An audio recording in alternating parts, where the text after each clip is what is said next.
कैसे हैं हमारे सभी hypotheticals. So hello everyone, welcome to my channel and this is my next video on plant propagation। तो बहुत से लोग अवेयर होंगे नेट प्रोपगेशन क्या होता है और कुछ तो बेसिक नॉलेज होगी, बट चलिए अगर आपको नहीं है डोंट वरी।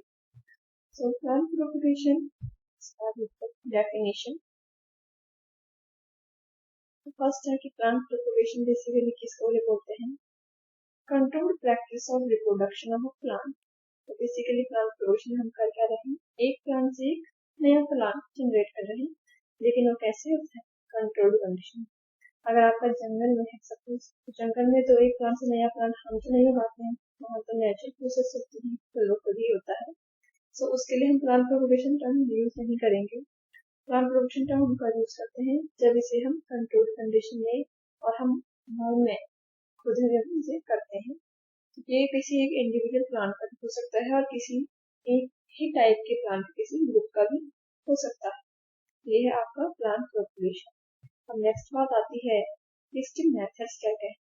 प्लांट को प्रोपगेट करने के क्या क्या हमारे पास मेथड्स अवेलेबल है टिल डेट।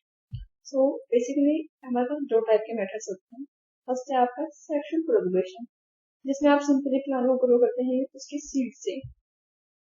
और नेक्स्ट होता है असेक्सुअल प्रोपगेशन, जिसमें आप सीड को छोड़कर बाकी प्लांट पार्ट यूज करते हैं। जैसे कि आलू में वो सीड नहीं है, आलू तो एक स्टेम होती है, तो उससे हम आलू को ग्रो करते हैं। जैसे गन्ना है और भी कई सारी क्रॉप है जिनको हम सीड के अलावा किसी और पार्ट से उसको कल्टिवेट कर रहे हैं या फिर प्रोपोगेट कर रहे हैं। सो जैसे कि यहाँ पे देख सकते हैं सेक्सुअल प्रोपगेशन का एक फोटो है। तो इसमें देख सकते हैं कि स्टार्टिंग में आपके पास सबसे पहले यहाँ पे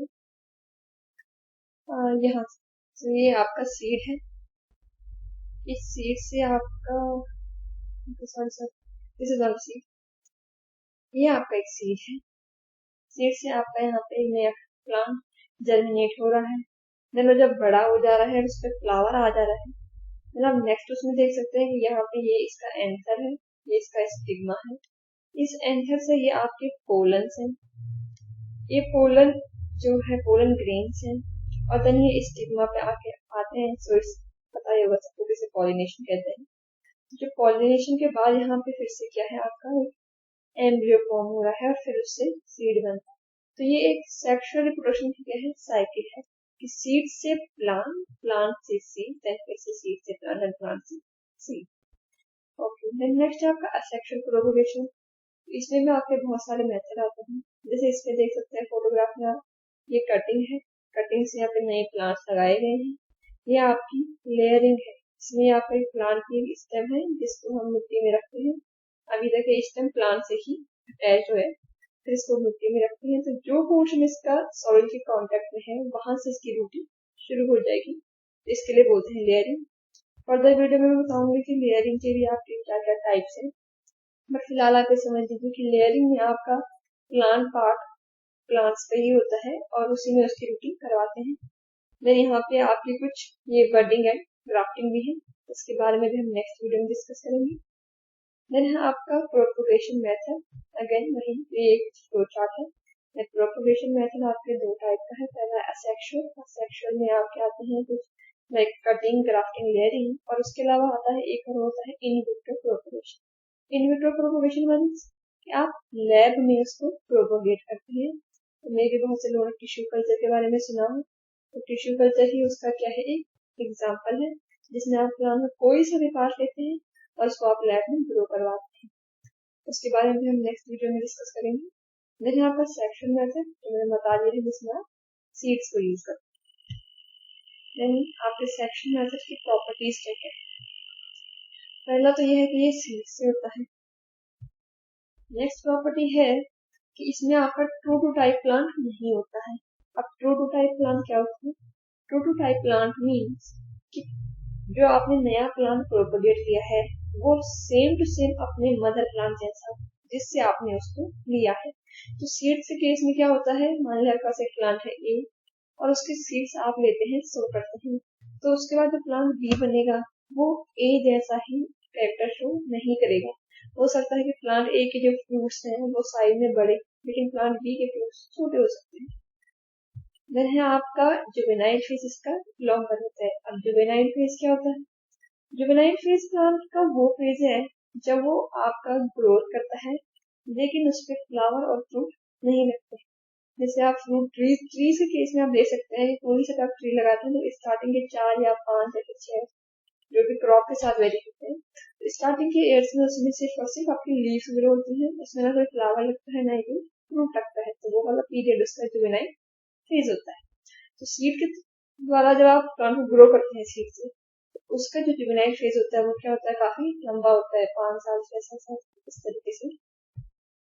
देन आपका जब आप वैरायटी और हाइब्रिड नए क्रिएट करते हैं प्लांट ब्रीडिंग के लिए, जब आप नई नई वैरायटीज निकालते हैं, उसमें आपके लिए सीड क्या है? इम्पोर्टेंस है, क्योंकि वैरायटी और हाइब्रिड के प्रोडक्शन के लिए क्या है? आपका सीड चाहिए होता है।